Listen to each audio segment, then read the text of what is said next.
నమస్తే, welcome to I dream. నేను మీ విజిత. ప్రస్తుతం మనతో పాటు ఉన్నారు ఇస్కాన్ టెంపుల్ నుంచి ప్రణవానంద ప్రభుజీ. వారి ప్రవచనాల రూపంలో, వారి మాటల రూపంలో మనకు ఎన్నెన్నో మంచి విషయాలు ప్రతిసారి తెలియజేస్తూనే ఉంటారు. మనకున్న సందేహాలన్నింటినీ నివృత్తి చేస్తూనే ఉంటారు. అయితే నిజంగా భగవంతుడికి మనందరం కూడా భక్తులమే. నిజమైన భక్తుడు అంటే ఎవరు, ఎలాంటి లక్షణాలు కలిగి ఉంటారు, మనం ఆధ్యాత్మిక మార్గంలో నడవాలంటే అసలు మన ప్రయాణం ఏ విధంగా మొదలవ్వాలి, ఇలాంటి విషయాల గురించి ఈరోజు మాట్లాడబోతున్నాం. ఇప్పుడు ప్రభుజీతో మాట్లాడి మరిన్ని విషయాలని నివృత్తి చేసుకుందాం. నమస్కారం ప్రభుజీ. నమస్కారం అండి. హరే కృష్ణ ప్రభుజీ. హరే కృష్ణ ప్రభుజీ. నిజంగా భక్తుడు అంటే ఎవరు ప్రభుజీ?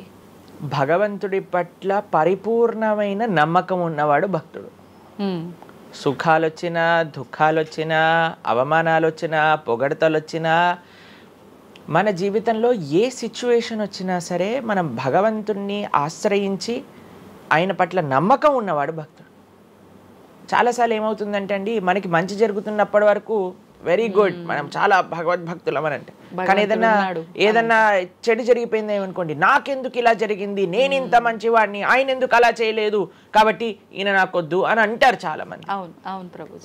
మీరు ఆశ్చర్యపోతారు. అసలు నాకు నా భక్తి జీవితంలో చాలా ఇన్స్పిరేషన్గా అనిపించింది. నేను ఇప్పుడు మనకి తెలుసు పాలస్తీన్ ఇంకా ఇజ్రాయెల్లో వార్ జరుగుతుంది, గాజా అనే ప్రదేశంలో.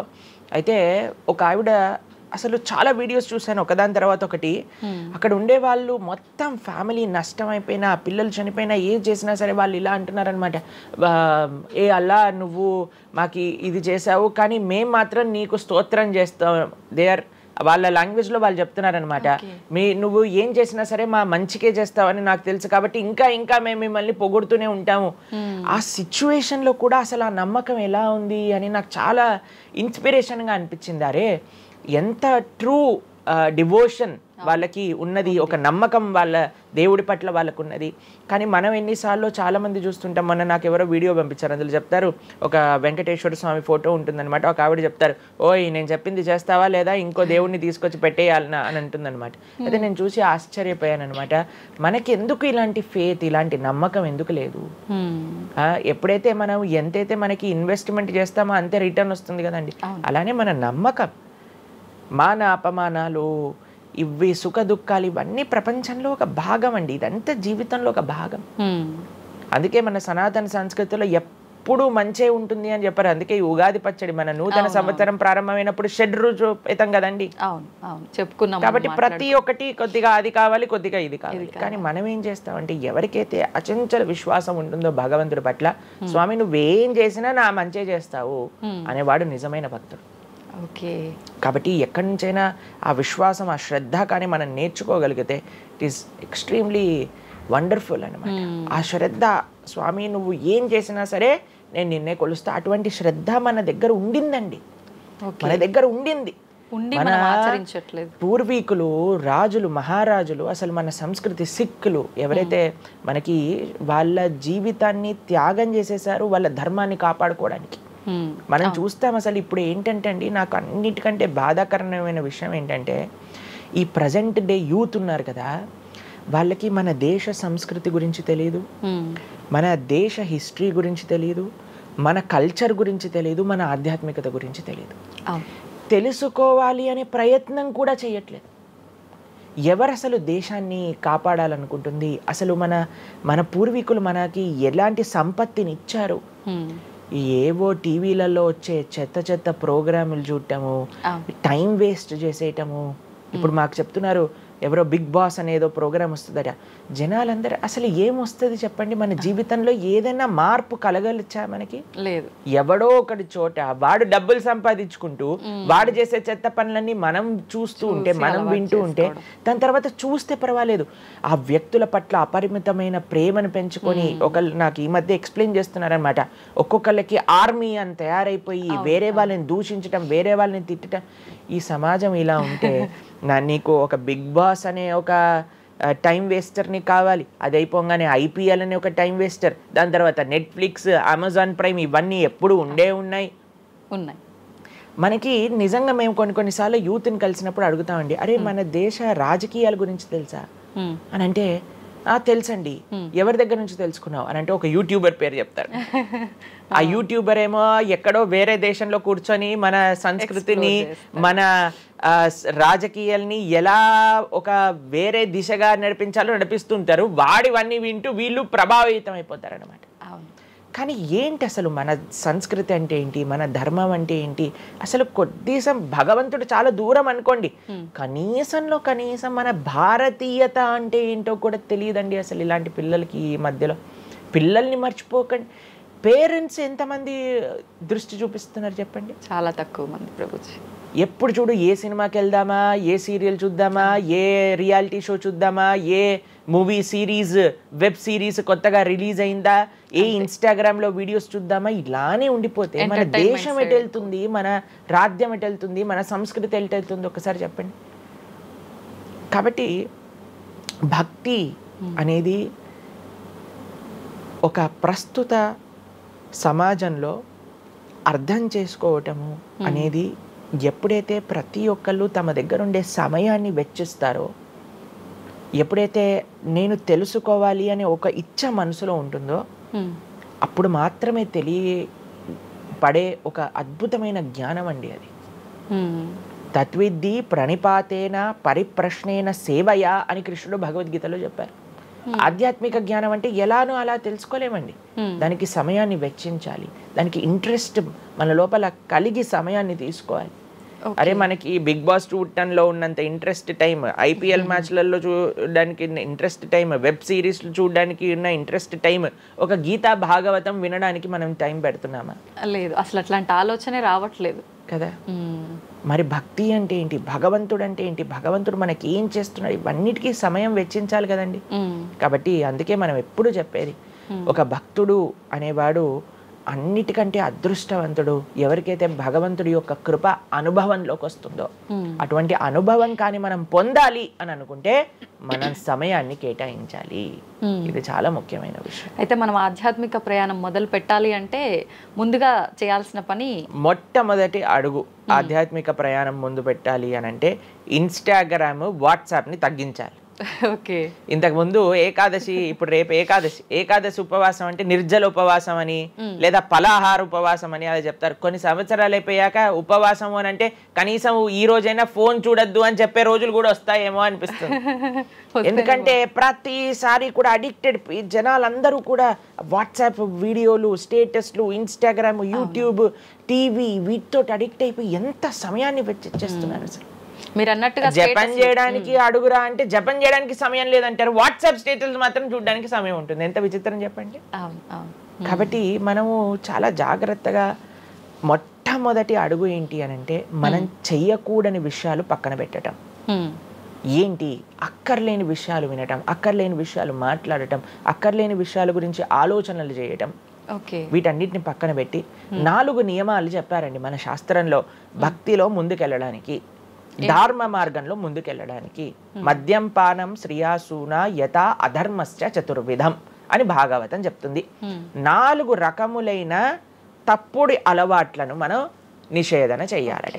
ఏంటి ఆ 4? మద్యము అని అంటే మద్యాన్ని సేవించటం, ఎనీ టైప్ ఆఫ్ ఇంటాక్సికేషన్ అని అనుకోండి, సిగరెట్లు కానీ, మందు కానీ, గుట్కా, మానిక్ చంద్, పాన్, ఇంకేమంటారు టొబాకో, ఇవన్నీ డ్రగ్స్, ఇవన్నీ అసలు చెప్తూ ఉంటే మిగతా ఎనీ కైండ్ ఆఫ్ ఇంటాక్సికేషన్ దీన్ని పక్కన పెట్టాలి. ఓకే, మనం భక్తి మార్గంలో ముందుకెళ్ళాలి అని అంటే చెప్తున్నాను. 2 మద్యం పానం శ్రియ అసూన. జూదము ఇంతకుముందు జూదం ఆడుతూ ఉండేవారు, మనకు తెలుసు, పాచికల ఆట అని అనేవారు. మహాభారతంలో యుధిష్ఠిర మహారాజు గారు ఆడినప్పుడు ఏమైంది వాళ్ళ జీవితంలో మనందరికీ తెలుసు. ఎన్ని కష్టాలు పడాల్సి వచ్చింది, ఆస్తంతా వెళ్ళిపోవాల్సి వచ్చింది, అరణ్యానికి పాలవ్వాల్సి వచ్చింది. చాలా మంది అడుగుతారు ఎందుకు మహాభారతం యుధిష్ఠిరుడు ఆడాడు. ఆయన ఆడి చూపించారు, అయ్యా ఆడితే ఈ పని అవుతుంది. మనందరికి ఎగ్జాంపుల్ సెట్ చేయడానికి ఆయన చేశారు. సరే, ఆయన చేసింది తప్ప కాదా, ఆయన ఏం అనుభవించారో తెలుసు కదండి. మనం ఎందుకు చెయ్యాలి ఆ పని? ఇప్పుడు జూదం యొక్క విపరీతమైన కాన్సిక్వెన్సెస్ తెలుసా అండి. ఇప్పుడు బెట్టింగ్ గేమ్లని, IPL మ్యాచెస్కి బెట్టింగ్స్ అని, లేదా ఏది వస్తే దానిపైన బెట్టింగ్లు పెట్టడం, అవి ఇవి ఎన్ని అప్లికేషన్స్ తయారైపోయి ఎన్ని ఒక యువతని ఒక తప్పుడు మార్గంలో పెట్టడానికి. అసలు మాకు అప్పుడప్పుడు మేము యూట్యూబ్ చూస్తాం కదండి ప్రవచనాలు వినడానికి, మా గురువు గారి ప్రవచనాలు వినడానికి మేము చూస్తుంటాం అనమాట. అప్పుడు వస్తుంది రమ్మీ సర్కిల్ అని యాడ్ వస్తుంది అనమాట. ఇప్పుడు పేరు చెప్తున్నారు ఎందుకు ప్రభుజీ అని మీరు అనుకోవచ్చు. ఎందుకంటే పెద్ద పెద్ద సినిమా యాక్టర్స్ వాళ్ళు ప్రమోట్ చేసేది రమ్మీ సర్కిల్ అని, మాణిక్ చంద్ కంపెనీస్ని, గుట్కాలని, తర్వాత ఏవైతే అన్హెల్దీ ప్రోడక్ట్స్ కోక్ ఇలాంటివి ఏవైతే సాఫ్ట్ డ్రింక్స్ కూల్ డ్రింక్స్ ఉంటాయో వాటిని మీరు ఒక్కసారి ఆలోచన చేయండి. వాళ్ళు నిజమైన శ్రేయోభిలాషులా మనకి ఒక్కసారి ఆలోచన చేస్తే మనకు అర్థమవుతుందండి. మొత్తం ఒక దగ్గర ప్రపంచం అంతా ఇవి తప్పు, ఇవి మీకు మంచిది కాదు అని మొత్తుకుంటుంటే మీరు ఎవరైతే మీరు హీరోయిన్ నా రోల్ మోడల్ అని అనుకుంటున్నారో వాడు మీకు నేర్పించేది ఏంటి అని అంటే, నువ్వు ఈ పేకాట ఆడు, నువ్వు గుట్కా తిను, నువ్వు కూల్ డ్రింక్ తాగు, నీ జీవితం ఏమైనా మాకు పర్వాలేదు. మేము ఎక్కడికి వెళ్ళినా నోరు నొప్పొచ్చేటట్టు అరిచి చెప్తున్నా, అయ్యా ఇవి మంచిది కాదు, మీరు మంచి మార్గంలో ఉండండి, ఆరోగ్యాన్ని జాగ్రత్తగా పెట్టుకోండి, మనసు జాగ్రత్తగా ఉండండి, ధర్మాన్ని ఆచరణ చేయండి అని మేము చెప్తుంటే, కానీ జనాలకి వీటిల్లో ఇంట్రెస్ట్ లేదు. వీళ్ళకి నా రోల్ మోడల్ వాళ్ళు, నా రోల్ మోడల్ ఇది అని ప్రొద్దు నుంచి రాత్రి దాకా ఇన్స్టాగ్రామ్లో చూడటం, వాళ్ళగా మాట్లాడటం, వాళ్ళగా వస్త్రాలు వేసుకోవటం, వాళ్ళలాగా మేము కూడా వాళ్ళలాగా అవ్వాలి అని అనుకుంటే వాళ్ళు ఏం నేర్పిస్తున్నారు మీకు ఒక్కసారి ఆలోచన చేయండి. ఎంతమంది దేశంలో ఉండే యువత మొత్తం కూడా తప్పుడు మార్గంలోకి వెళ్తే మన భారతదేశ భవిష్యత్తు ఏం కావాలో ఒకసారి చెప్పండి. కాబట్టి ఫస్ట్ ఏమన్నా మనం ఇంటాక్సికేషన్, సెకండ్ గ్యాంబ్లింగ్ అని అంటారు, జూదం, ఏ ప్రకారమైన జూదమైనా సరే దాన్ని పక్కన పెట్టాలి. మూడవది మాంసాహారాన్ని సేవించటం, ప్రాణిహింస చెయ్యకూడదు, భగవద్భక్తి మార్గంలో ముందుకెళ్ళాలి, భగవంతుని తెలుసుకోవాలి అని అంటే మనం లాస్ట్ టైం దీని గురించి మాట్లాడుకున్నాం, మనం ఎక్స్ప్లెయిన్ చేసాం అనమాట క్లియర్గా ఎందుకు మనం మాంసాహారాన్ని స్వీకరించకూడదు అని. అది భౌతికంగా మనకి మంచిది కాదు, ఆరోగ్యరీత్యా మంచిది కాదు, ఎమోషనల్గా మంచిది కాదు, ఎన్వైరన్మెంటల్గా మంచిది కాదు, స్పిరిచువల్గా మనకి మంచిది కాదు అని ఈ రీజన్స్ అన్ని చెప్పాం. అయితే నిన్నటి రోజున మాకు ఆ వీడియో పంపించారనమాట. సరే ఏమున్నాయబ్బా కమెంట్స్లో అని చదువుతుంటే చాలా మంది అన్నారు, రోజు ఈ వీడియో చూడటం వల్ల మేము మాంసాహారం తినటం మానేసాము, మాకు క్లారిటీ వచ్చిందని చాలా కమెంట్స్ ఉన్నాయి. కొంతమంది ఏం రాశారు తెలుసా అండి, మరి ప్లాంట్స్కి, మరి ఆకుకూరలకి, తర్వాత మనం పండించే మొక్కలకు కూడా ప్రాణం ఉంది కదా అని. మీకు ఒక విషయం చెప్తాను, చాలా మంది ఈ ఆర్గ్యుమెంట్స్ చెప్తారండి, నాన్ వెజిటేరియన్ మానేసేయండి అని అంటే, మరి మీరు జీవహింస చేయట్లేదా, మీరు కూడా మొక్కల్ని కట్ చేస్తున్నారు కదా అని అడుగుతారు. ఇప్పుడు దానికి 2-3 విషయాలు మీకు ప్రస్తావన చేస్తాను. ఒకటి, మీరు పాలకూరని, గోంగూరని, తోటకూరని కొయ్యడానికి వెళ్ళినప్పుడు అది గట్టిగా అరుస్తూ చంపేయకు నన్ను, ఏదో ఒక రక్తం కారటం, అది ఇలా గార్లో ఎగరటం, ఇలాంటివి చేస్తుందా అండి? లేదు. ఎప్పుడైనా మీరు ఆపిల్ పండుని కొయ్యడానికి వెళ్ళినప్పుడు ఆపిల్ పండుని ఇలా అనగానే దాంట్లో నుంచి రక్తం చెట్టులో నుంచి దారాలుగా కారుతుంటుందా అండి? అదేమైనా గట్టిగా అరుస్తుందా అని కొంతమంది అంటారు, అది అరుస్తుంది మనకి వినిపించదు. మనకి ఒకసారి అర్థం చేసుకోవాలి, ఒక ప్రాణికి, ఒక వెల్ డెవలప్డ్ కాన్షియస్నెస్ ఉన్న వ్యక్తికి, లేదా ఒక పర్సనాలిటీకి, లేదా ఒక ప్రాణికి, లేదా ఒక ప్లాంట్కి ఏంటి వ్యత్యాసము అనేది మనం తెలుసుకోవాలి.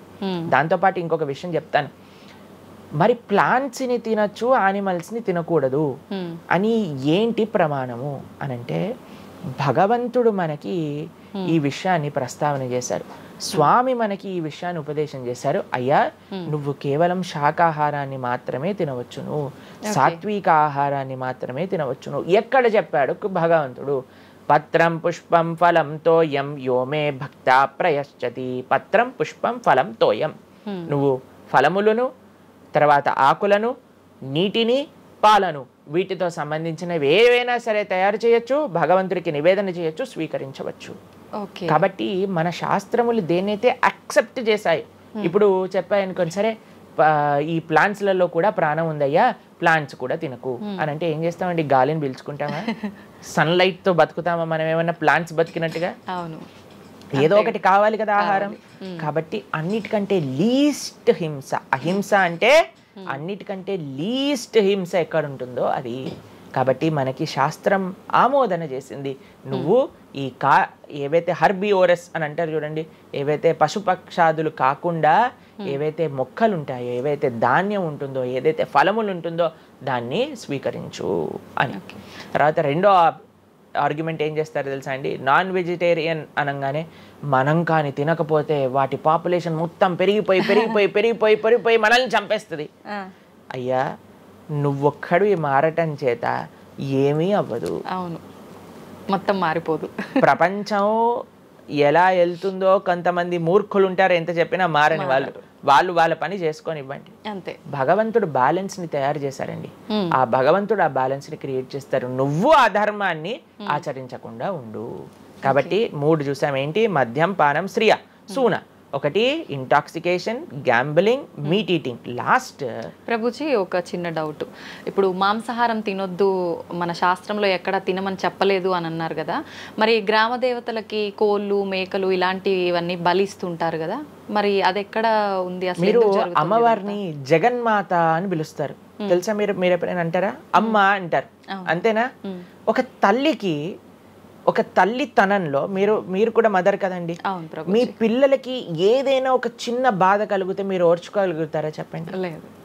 అస్సలంటే అసలు అలాంటి ప్రస్తావనే తేయకూడదు ప్రభుజీ అని అంటారు. అవును, అంతేనా కదా? మరి జగన్మాత అని మనం అంటున్నప్పుడు ఆ జగత్తుకి తల్లి, జగత్తు మొత్తం అని అంటే ఆ పక్షి, ఆ ప్రాణి కూడా అదే జగత్తులో పుట్టిందే కదా. అంటే ఆ ప్రాణికి కూడా ఆవిడే కదా తల్లి. ఆ తల్లి ముందు మనం ఇలాంటి పనులు చేస్తే అమ్మకి నచ్చుతుందా, నచ్చదా చెప్పండి? నచ్చదు. కాబట్టి ఇవన్నీ ఎక్కడొచ్చాయి అని అంటే మధ్యలో ఎక్కడో ఒక చోట కొన్ని తప్పుడు ఆచరణలన్నీ కూడా మన లోపలికి దూసుకొచ్చేసాయి అన్నమాట. కానీ బలి అనేది ఎప్పుడు ఇవ్వకూడదు. సాత్వికమైన ఆరాధన అన్నిటికంటే శ్రేష్టమైన ఆరాధన. ఈ బలులు ఇవ్వటం వీటన్నిటిని తామసిక ఆరాధన అని అంటారు. కాబట్టి మనము ఎంతైతే మీరు బలి అంటే ఏంటో తెలుసా అండి? ఏదో ఒకటి సమర్పణ చేయటము. సమర్పణ చేయటాన్ని, దాంట్లో ప్రాణిని సమర్పణ చేయటం కంటే మనకుండే అహంకారాన్ని సమర్పణ చేస్తే అమ్మవారు ఇంకా ఆనందిస్తారు. మన దగ్గర ఉండే దంభాన్ని సమర్పణ చేసేస్తే, బలిచ్చేస్తే ఇంకా ఆనందంగా ఉంటారు. దంభము అని అంటే గర్వం. అహంకారము, దంభము, ఈ రెండిట్లో వ్యత్యాసం ఏంటో తెలుసా అండి? గర్వము అని అంటే మనం చేసిన దానికి మనం గర్వపడ్డాం అనమాట. నేనే చేశాను, నా అంతటి వాడు లేడు. దంభము అంటే చెయ్యని దానికి కూడా గర్వపడడం. కాబట్టి మనకుండే అభిమానాన్ని, మనకుండే ఆ లోభాన్ని, వీటన్నిటిని అమ్మవారికి సమర్పణ చేయండి, ఇంకా మంచి, ఇంకా ఆనందిస్తారు. అందుకే మనం తల నీలాలు ఇస్తాం. చాలా మందికి తెలియదు అసలు దేవుడు ఏం చేసుకుంటాడండి మన జుట్టుని, డాండ్రఫ్ తోటి ఉన్న జుట్టుని. దేవుడికి ఎందుకు సమర్పణ చేయాలి మనం తల నీలాలు అని అంటే, అయ్యా నేను జుట్టు ఉంటే ఎప్పుడు కూడా ఇలా ఇలా ఇలా హెయిర్ స్టైలింగ్ చేసుకుంటూ నేనేదో చాలా హ్యాండ్సమ్ మ్యాన్, చాలా హ్యాండ్సమ్ ఉమెన్ అనుకుంటూ ఉంటారు కదా అందరు కూడా. అయ్యా, నా యొక్క ఆ సెల్ఫ్ కాన్షియస్నెస్ ని సమర్పణ చేస్తున్నా నీ దగ్గర. మనం గుడికి వెళ్ళి కొబ్బరికాయ కొడతాం. కొబ్బరికాయ ఎందుకు కొడతామండి? మనం కూడా అలాంటి హార్టెడ్ వ్యక్తులం అనమాట. మనకు కూడా ఆ గర్వంతో మనం కూడా అంత పైన ఉండే షెల్ ఉంటుంది కదా, ఎంత హార్డ్గా ఉంటుంది. కానీ ఎప్పుడైతే అది పలగొట్టేస్తామో అప్పుడు లోపల మంచి తీయటి నీరు మనకి దొరుకుతుంది. కొబ్బరి ఎంత స్వీట్గా ఉంటుంది, అది మనకు కలుగుతుంది. మన హృదయంలో ఆ సున్నితమైన భావాలు ఉన్నాయి, కానీ మనకుండే అజ్ఞానము, మనకుండే అహంకారం, మనకుండే అవిద్య దాన్ని ఆపేస్తుంది. అందుకే భగవంతుడి ముందు, స్వామి నీ ముందు నా అహంకారాన్ని సమర్పణ చేస్తున్నా అనే భావనతో మనం కొబ్బరికాయ కొట్టాలి. అంతేగాని కొబ్బరికాయ తీసుకెళ్ళి కొట్టేసి నేను ఈరోజు 108 కొబ్బరికాయలు కొట్టాను దేవుడి దగ్గర అనే అహంకారం వచ్చింది అనుకోండి, కొబ్బరికాయ కొట్టడమే వేస్ట్, ఫలితం లేదు. కాబట్టి మనందరం అర్థం చేసుకోవాలి అసలు ఏంటి భావన. బలి అని అంటే ప్రాణి బలి కాదయ్యా, నీ దగ్గర ఉండే చెడు గుణాలను బలి. కాబట్టి ఈ 3 విషయాలు అయిపోయి 4వ విషయం ఏదైతే మనం చేయకూడదో, ఇలిసిట్ సెక్స్ అని అంటారు, వ్యభిచారము అని అంటే పురుషులు స్త్రీలు పురుషులు. నిన్నే ఒకళ్ళు చెప్తున్నారు, ఒక టీవీలో ఒక న్యూస్ వచ్చిందట, one of the most famous యాక్టరో లేదా ఇంకెవరో వాళ్ళ హస్బెండ్ని వేరే స్త్రీలతో పాటు పట్టుకున్నారు అని మాకు ఒక న్యూస్ నిన్న ఒకళ్ళు చెప్తున్నారు అనమాట. అంటే వాళ్ళు ఏం చెప్పారంటే నాకు, ప్రభుజీ సమాజంలో ఇలాంటివి ఎన్నో కేసులు వస్తున్నాయి ప్రభుజీ, ఈ మధ్యలో న్యూస్లో ఇలాంటివి అయితే తరచుగా మనం చూస్తూ ఉన్నాము. కాబట్టి ఈ సమాజం ఎటువైపు వెళ్తుందో తెలియట్లేదు ప్రభుజీ అని అంటే మేము వాళ్ళకి చెప్పాం, సమాజాన్ని ఎందుకు ఇటువైపు నడుస్తుంది అని అంటే మనం చూపించే విషయాలు అలా ఉన్నాయి, చూపించే సినిమాలు అలా ఉన్నాయి, చూపించే సీరియల్ అలా ఉన్నాయి, చూపించే ఆదర్శమైన వ్యక్తులు అలా ఉన్నారు. మనం ఎవరైతే హీరోలు అనుకుంటున్నామో వాళ్ళు ప్రొద్దున లేస్తే విడాకులు తీసుకొని ఇంకొకరిని పెళ్లి చేసుకొని, విడాకులు తీసుకొని ఇంకొకరిని పెళ్లి చేసుకొని, ఇలాంటివి చూస్తుంటే మనం కూడా అది నార్మలైజ్ అయిపోయింది మన భారతీయ సంస్కృతిలో. కానీ ఎక్కడైతే ధర్మం ఉంటుందో, రాముడు ఆదర్శంగా ఉన్న వ్యక్తి ఎప్పుడు అలాంటి తప్పు చేయలేదండి. ఎందుకంటే రాముడు ఏకపత్ని వ్రతుడు. ఎంత కమిట్మెంట్ ఉండాలి భార్య పట్ల, భర్తకు కూడా అలానే అండి. ఇప్పుడు ఒకళ్ళు తప్పు అంటే, ఇప్పుడు చాలా మంది అనుకుంటారు ఇది ఎత్తి పురుషులకే వర్తించింది అని. పురుషులకు ఎంతైతే వర్తిస్తుందో అంతే స్త్రీలకు కూడా వర్తిస్తుంది, స్త్రీలకు ఎంతైతే వర్తిస్తుందో అంతే పురుషులకు కూడా వర్తిస్తుంది. కాబట్టి ఈ 4 చాలా జాగ్రత్తగా ఉండాలి. పరస్త్రీ సంఘము, పరపురుష సంఘం, వీటి నుంచి చాలా జాగ్రత్తగా ఉండాలి. ఈ 4 కానీ మనం ఆచరించగలిగితే మన జీవితంలో, చెయ్యకూడనివి 4, చెయ్యాల్సినవి 4. ఇప్పుడు మనం చెయ్యకూడనివి 4 గురించి విన్నాం కదా, చెయ్యాల్సిన 4 ఏంటో ఒక నిమిషంలో చెప్పేస్తా. మంచి భక్తుల యొక్క సాంగత్యం, మంచి పుస్తకాలు చదవటం, భగవన్నామాన్ని జపం చేయటం, మంచి ఆహారాన్ని స్వీకరించటం. ఈ 4 చేస్తే మనం డైరెక్ట్గా భగవంతుడి యొక్క శ్రీచరణాల దగ్గర ఉంటాం అనమాట. ఓకే, ఇవన్నీ జరగాలి అని అంటే మనం ఆధ్యాత్మికం వైపు మన మనసును మళ్ళించాలి. మనకి ఆధ్యాత్మికము అవసరము అని మనం తెలుసుకోవాలి. ఎప్పుడైతే తెలుసుకుంటామో మనం సమయాన్ని ఇవ్వగలుగుతాం. ఓకే ప్రభుజీ, జపం అని అంటుంటారు. నిజంగా జపం అంటే ఏంటి ప్రభుజీ? ఏ విధంగా జపం చేయాల్సి ఉంటుంది? జపము మనకి కలియుగంలో తరించడానికి మార్గం. కృతేయ ధ్యాయతో విష్ణుం త్రేతాయాం యజతోమకై ద్వాపరే పరిచర్యాయాం కలో తత్ హరికీర్తనం అని చెప్పారు. భగవంతుడి యొక్క నామ జపం అత్యంత శ్రేష్టమైనది. కృష్ణుడు భగవద్గీతలో ఏం చెప్తారో తెలుసా అండి, అన్నిటికంటే గొప్ప యజ్ఞం, యజ్ఞములలో నేను ఒక యజ్ఞాన్ని అని చెప్తారు. ఏ యజ్ఞం తెలుసా? యజ్ఞానాం జప యజ్ఞోస్మి అని భగవంతుడు చెప్తారు. అన్నిటికంటే గొప్ప యజ్ఞం జపం చేయడం అనమాట. ప్రతిరోజు జపం చేయాలి. మేము ప్రతిరోజు 2 గంటల పాటు జపం చేస్తాం ప్రొద్దున పూట. ఏంటి జపం చేయాలి? భగవన్నామాన్ని జపం చేయాలి. భగవన్నామము అత్యంత సులభంగా మనల్ని భగవంతుడి యొక్క కృపని తెచ్చిపెడుతుంది, భగవంతుడి యొక్క రియలైజేషన్ మనకిస్తుంది అనమాట. అందుకే హరిర్నామ హరిర్నామ హరిర్నామేవ కేవలం కలోర్ నాస్తేవ నాస్తేవ నాస్తేవ గతిరన్యదా అని చెప్పారు. అన్నిటికంటే శ్రేష్టమైనది ఎటువంటి రూల్స్ అండ్ రెగ్యులేషన్స్. ఇప్పుడు కొంతమంది అనుకుంటారు జపం అంటే చాలా రూల్స్ ఉండాలి, అది చేయాలి ఇది చేయాలి అని. ఏం లేదు, చక్కగా శుచిగా ఉండండి, శుభ్రంగా ఉండండి, భగవంతుడి ముందు దీపం పెట్టండి, కూర్చోండి, ఒక జపమాల పట్టుకోండి. హరే కృష్ణ కృష్ణ కృష్ణ హరే హరే, హరే రామ రామ రామ హరే హరే. సింపుల్ మంత్రం, ఎవరైనా చేయొచ్చు, ఎటువంటి కాంప్లికేషన్స్ లేదు. ఏ స్థితిలో ఏ అవస్థలో ఉన్న వాళ్ళైనా సరే చక్కగా జపం చేయొచ్చు. ఎటువంటి నియమాలు లేదు. ఎప్పుడైనా సరే చక్కగా భగవన్ నామానికి నియమం లేదు, మంత్రాలకి నియమాలు ఉన్నాయి, కానీ ఇది భగవన్ నామం. ఇటువంటి నామాన్ని కానీ మనం హరినామం అని అంటారు దీన్ని. ఈ హరినామాన్ని కానీ చక్కగా జపం చేయగలిగితే మనకి బ్రహ్మాండమైన ఫలితాలు, ఆ భగవంతుడి యొక్క కృప మనం ఎక్స్పీరియన్స్ చేయగలుగుతాం మన జీవితంలో. ఇప్పుడు మీరు చూడండి, నోట్లు ఎప్పుడైనా మనం లెక్క పెట్టామనుకోండి, ఎలా లెక్క పెడతారు తెలుసా? ఇలా 1 2 3 4 5 6 7 8 9 10 అని లెక్క పెడతారు, అంతేనా? ఏదైతే నోట్లు లెక్క పెట్టేటప్పుడు ఎప్పుడు మనం బయటికి లెక్క పెడతాం, ఎందుకంటే ఇది ఎప్పుడు బయటికి వెళ్ళేదే. కానీ జపం చేసినప్పుడు ఎలా లెక్క పెడతారో తెలుసా అండి? మీరు జపం చేస్తుంటే హరే కృష్ణ కృష్ణ కృష్ణ హరే హరే, హరే రామ రామ రామ హరే హరే అని లోపలికి అంటాం మాలని. నోటిని బయటికి అంటాం, జపాన్ని లోపలికి అంటాం లెక్క పెట్టేటప్పుడు. ఎందుకంటే ఇది ఎప్పుడు మనతో పాటు వచ్చేది ధనం, ఇది వెళ్ళిపోయే ధనం. కాబట్టి శాశ్వతంగా మన లోపలతో వచ్చే ధనం, జన్మాంతరాలకు కూడా మనల్ని ఉద్ధరింపజేసే ధనం ఏదన్నా ఉంటే అది భగవన్నామ జపం. నిజంగా ఎంత మంచి మాట ప్రభుజీ. అసలు ఈ లాజిక్ అర్థమే కాలేదు ఎప్పుడు మాకు. మీరు చెప్పేదాకా ఇంత లాజిక్ ఉంది అని అనిపించలే. చాలా మంచిగా చెప్పాము. ప్రతి ఒక్కళ్ళు చిన్న పిల్లల నుంచి, మా దాంట్లో మా గ్రూప్ లో మీరు చూస్తే చిన్న పిల్లల నుంచి వృద్ధుల వరకు అందరు జపం చేస్తారు. అంతెందుకండి, మీరు చూస్తారు హరే కృష్ణ భక్తులు దేశ విదేశాల నుంచి ఉన్న వాళ్ళందరూ జపమాల పట్టుకొని జపం చేసే వాళ్ళని మనం చూడట్లేదు. కాబట్టి మనకి ఎందుకు జపం రాదు? టైం వస్తుంది, టైం ఉంది. ఎక్కడెక్కడ టైం వేస్ట్ చేస్తున్నామో తెలుసుకుంటే ఎక్కడ దాన్ని యూటిలైజ్ చేయాలో తెలుస్తుంది. సమయంతో పని ఉందా ప్రభుజీ? ఏ సమయంలో అయినా చేసుకోవచ్చు, కానీ ప్రొద్దున పూట చేస్తే అత్యంత శ్రేష్టమైనది. ప్రొద్దున పూట మనం త్వరగా లేసి త్వరగా స్నానం చేసి త్వరగా జపం చేసుకోగలిగితే ఆ రోజంతా బ్రహ్మాండంగా ఉంటుంది. ధ్యానం కూడా చేస్తుంటారు చాలా మంది. జపానికి ధ్యానానికి వ్యత్యాసం ఏంటి? మనము భగవన్నామ మంత్రాన్ని నామాన్ని జపం చేస్తూ భగవంతుడి గురించి ధ్యానం చేయాలి.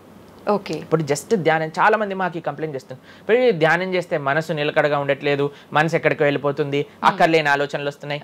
ఇప్పుడు చూడండి, పిల్లవాడు అటు ఇటు ఇటు అటు కదులుతున్నాడు అనుకోండి, ఇంట్లో ఏయ్ అనగానే అయిపోతారు. అలా మన మనసు కూడా అటు ఇటు ఇటు అటు కదులుతూ ఉంటుంది.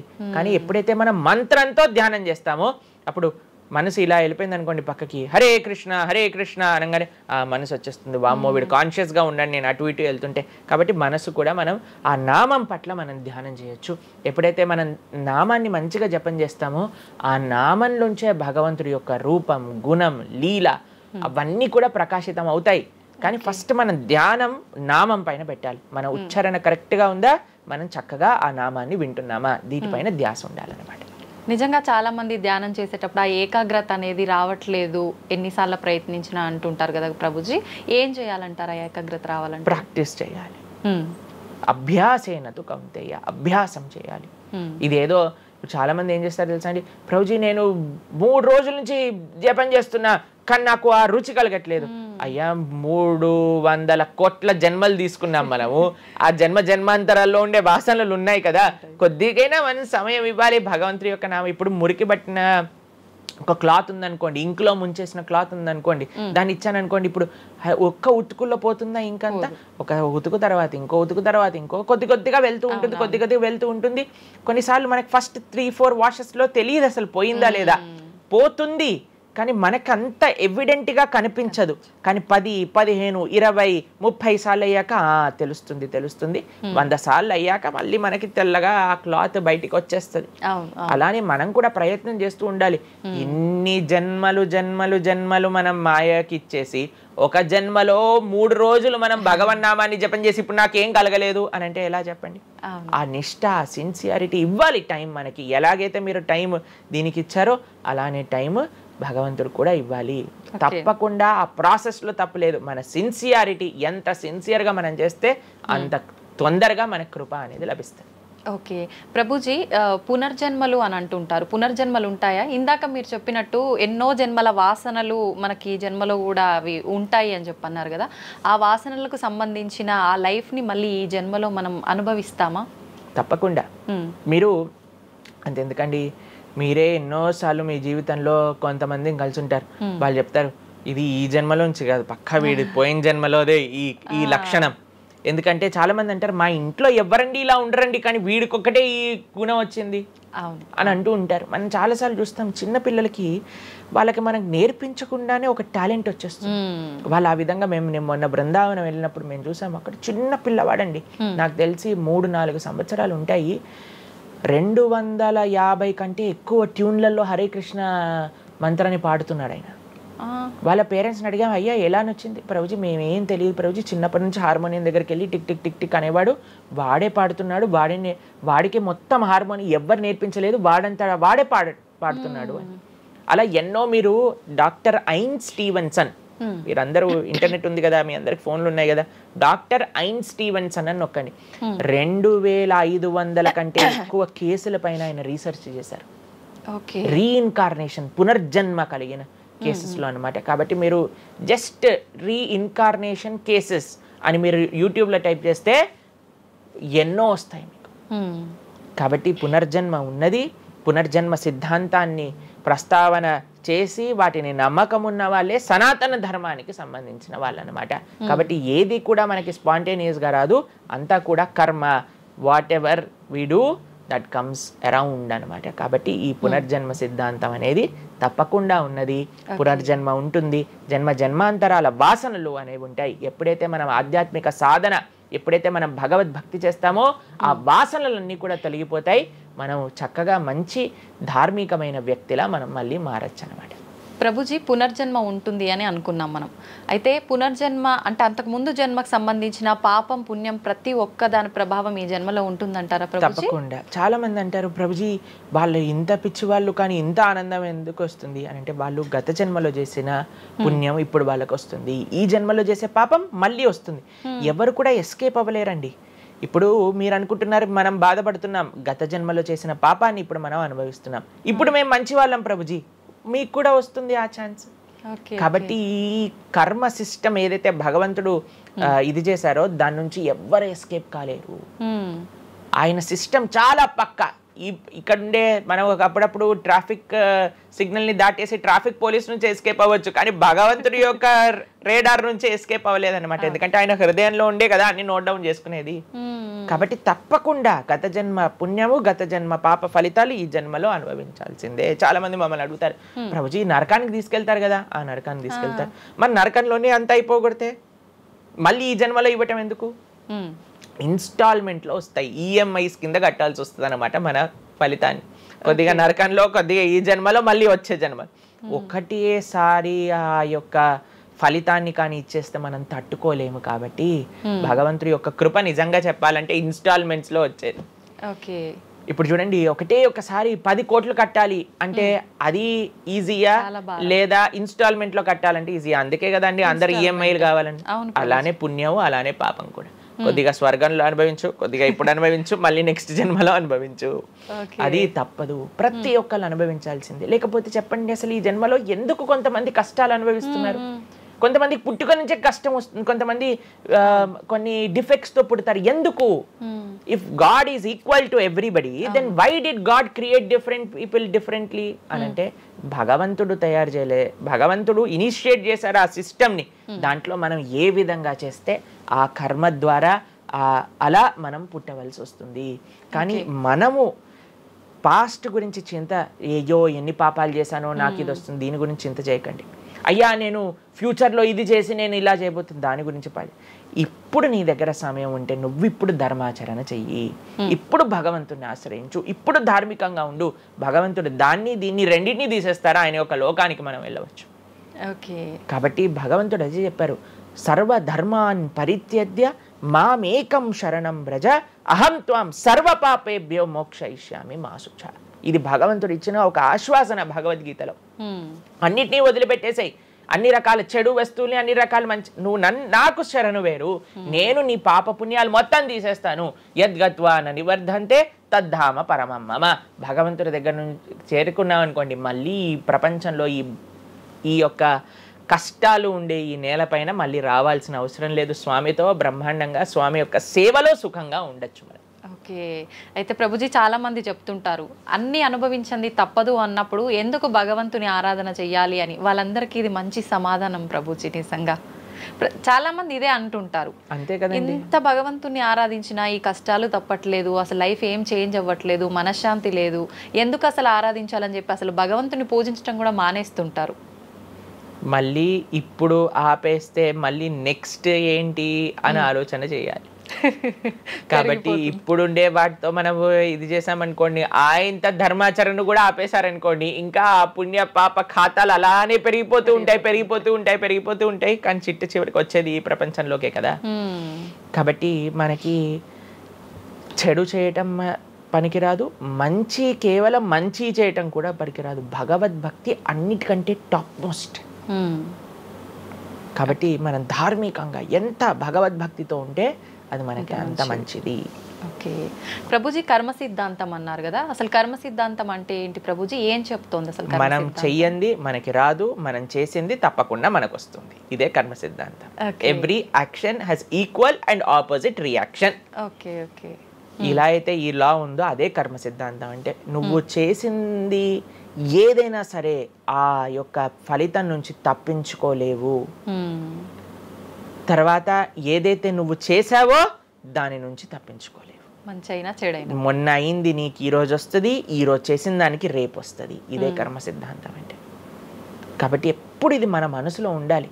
అరే ఈ రోజు నాకు ఏదైనా బాధ ఉంటే నేను ఏదో చేశానేమో, కాబట్టి ఏదో చేశాము అయిపోయింది, ఈ రోజు ఈ కష్టం వచ్చింది, కృష్ణ నువ్వు నాకు శక్తినివ్వు ఈ కష్టాన్ని ఎదుర్కోవడానికి.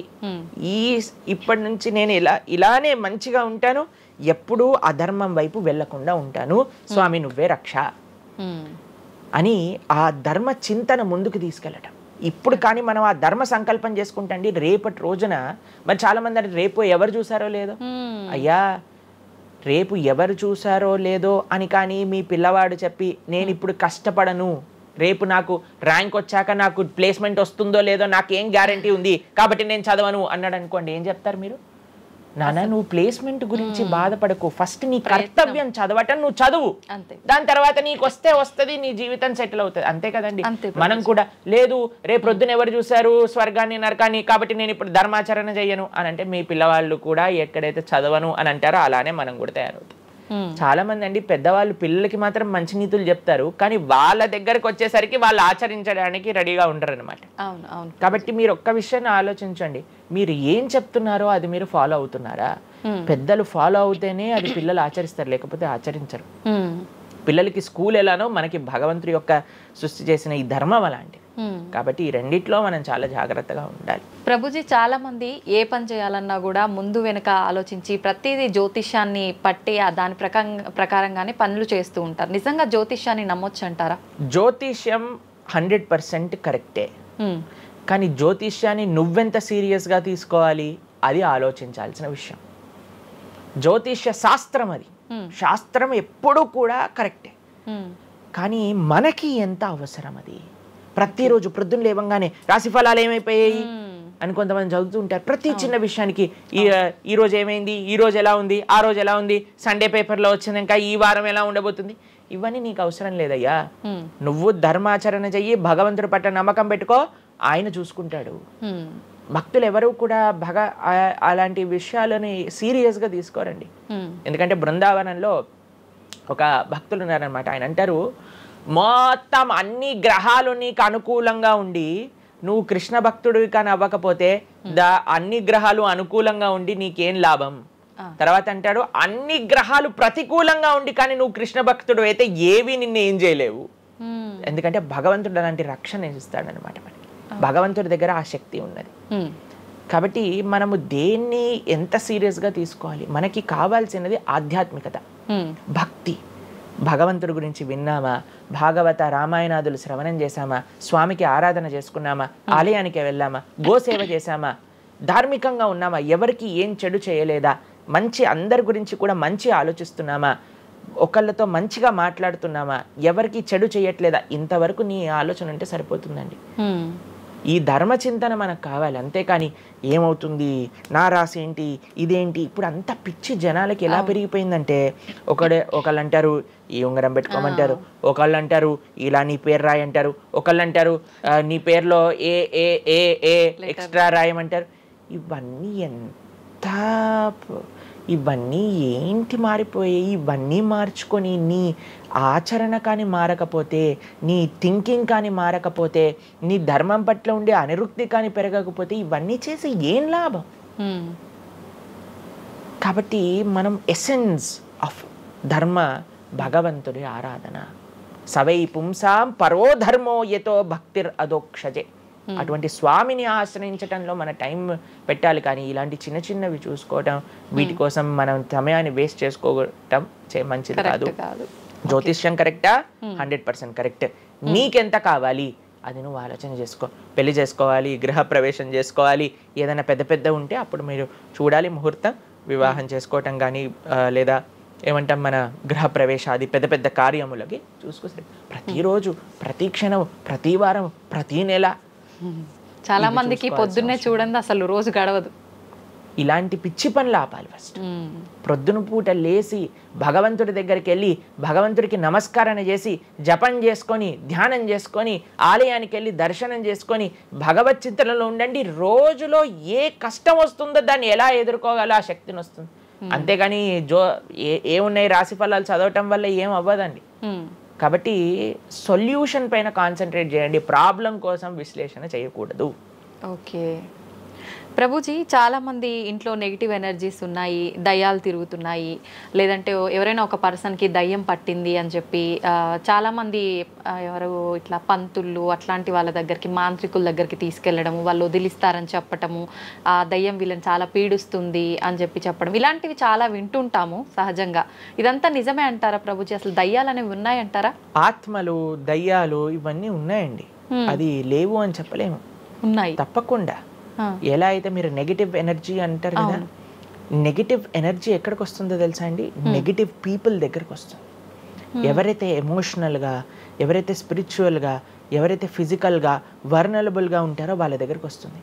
ఎవరైతే ఇంట్లో భగవద్ ఆరాధన ఉండదో, పూజ రూమ్లో ఏమీ లేకుండా చాలామంది ఇప్పుడు మాకు చాలా విచిత్రం అనిపిస్తుంది కొన్నిసార్లు. మాకు ఈ ఇంటర్నెట్లో వీడియో చూసినప్పుడు వీళ్ళు చర్చ్లో ఉండే వాళ్ళందరూ దయ్యాలను వదిలిస్తూ ఉంటారనమాట. మాకు చాలా ఆశ్చర్యం ఏంటంటే వీళ్ళకే ఎందుకు దయ్యాలు పడుతున్నాయి అని. కాబట్టి ఎందుకు దయ్యాలు ఎవరింటి పర్సనాలిటీస్లోకి వెళ్తాయో తెలుసండి? ఎవరైతే క్లీన్లీనెస్ మెయింటైన్ చేయరో, ఓకే, ఎవరైతే సమయానికి స్నానం చేయటం కానీ, సమయానికి శుచిగా శుభ్రంగా ఇల్లు శుభ్రంగా ఉంచుకోవటం కానీ, దేవాలయంలో భగవంతుడి యొక్క మూర్తులకి చక్కగా ఆరాధన చేసి ధూపం, దీపం, నైవేద్యం, తోరణం, ఉత్సవాలు, పండగలు, యజ్ఞాది యాగాదులు ఇవన్నీ ఉన్న చోట ఎప్పటికీ నెగిటివ్ ఎనర్జీ అనేది ప్రవేశించలేదు. ఓకే. కానీ ఎక్కడైతే జనాలు డిమ్గా, డల్గా, ఎటువంటి వైబ్రెన్స్ లేకుండా ఎప్పుడు ఎమోషనల్ వర్నలబుల్గా బాధల్లో ఉంటూ, ఏ ఆధ్యాత్మికంగా లేకుండా, ఇల్లంతా గందరగోళంగా చెత్త చెదారంతో, ఎప్పుడైనా సరే ఫ్రెష్ ఫుడ్ కాకుండా స్టేల్ ఫుడ్, బయట సోర్స్ తెలియని ఫుడ్ వాటిని తినటం వల్ల